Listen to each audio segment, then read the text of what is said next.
Hello. In this episode, we will present how to create and use control lists, commonly known as checklists. Checklists in the MoldMaker system are used in maintenance cards during periodic inspections of tools operating in production. As we know, to improve tool reliability, periodic inspections should be carried out, preferably according to an established standard. In the MoldMaker system, each inspection is recorded using maintenance cards. Let's go to a sample tool and use the Maintenance Cards button. A list of currently generated maintenance cards for this tool will appear. Click Add New Maintenance Card. There are two types of maintenance cards available, a service note type and a checklist type.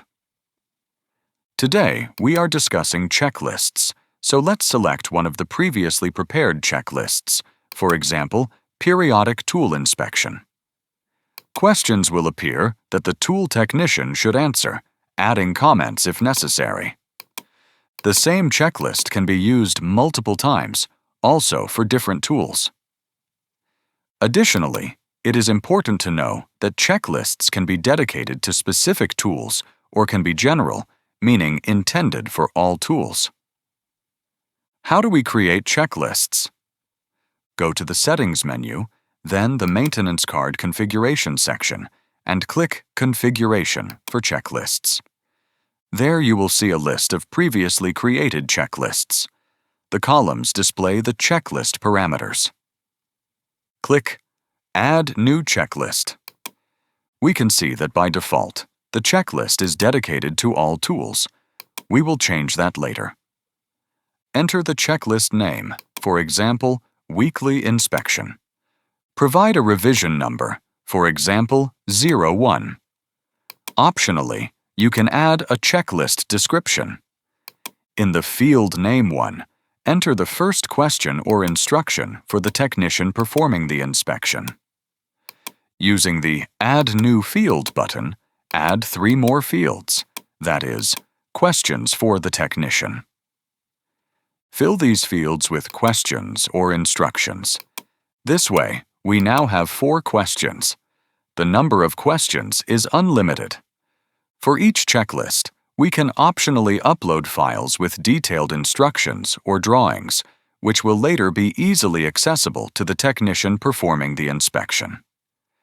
Now let's discuss the checklist parameter called Dedicated To. This means the checklist can be intended for all tools or only selected tools. If a checklist is dedicated to a specific tool, it will be available for that tool when creating a maintenance card, but it will not be available for other tools.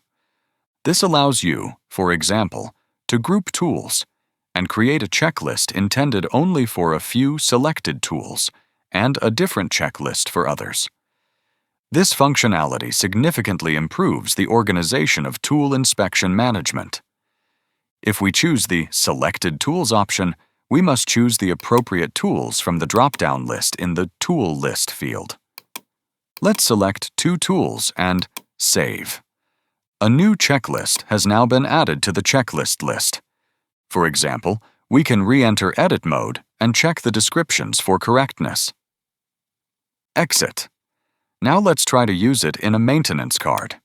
Go to the Tool Register using the side menu. Find the appropriate tool for which we created the dedicated checklist. Go to Maintenance Cards. Add a new maintenance card. Select the checklist type. Choose the checklist named Weekly Inspection. It is now available to us because it is dedicated to this tool.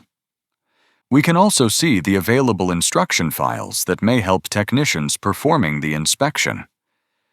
We see the previously defined questions. Answer the questions. Add comments if necessary. Select or deselect notifications for users. Upload any photos from the repair if needed. Save. We can now see that we have created another maintenance card of the checklist type.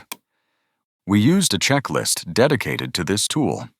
For example, let's check whether our new checklist is available for another tool. Let's move to another tool. Click Add New Maintenance Card. Select the checklist type. Look for the checklist. For this mold, our new checklist is not visible. It cannot be used in this case because it was not marked as dedicated to this tool. In other words, the set of questions and instructions was designed for a different tool.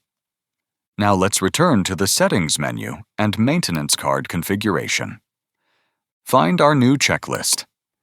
In the Number of Uses column, we see the number 1, which means the checklist has already been used once. As a result, the delete icon for the checklist is no longer available. Enter Edit mode. We see that the list of questions is grayed out because the checklist has already been used. The checklist questions cannot be changed, as this would affect answers already provided in existing maintenance cards. However, it may happen that a checklist is used multiple times, and we still need to change something or add more questions. In that case, we can use the Copy option to duplicate the checklist. Then we modify the questions. Give it a new name or revision number. And then we can use it in future maintenance cards, but it is now a new version of the checklist. It is also worth knowing that checklists can be assigned as default checklists in maintenance schedules. To demonstrate this, go to the maintenance schedule of one of the tools by clicking the bell icon in the tool register. Find the schedule and enter Edit mode. In addition to various schedule parameters, on the right side we see the Default Checklist section, which is currently empty. Select the checklist we created earlier. Save the schedule. In the Schedule window, we now see an icon indicating that a default checklist is assigned to this schedule. Once the schedule reaches its defined interval, this checklist will automatically appear with the tool's inspection questions. The rules for creating and working with maintenance schedules will be discussed in the next training video. Thank you for watching, and we wish you a pleasant experience working with the MoldMaker system.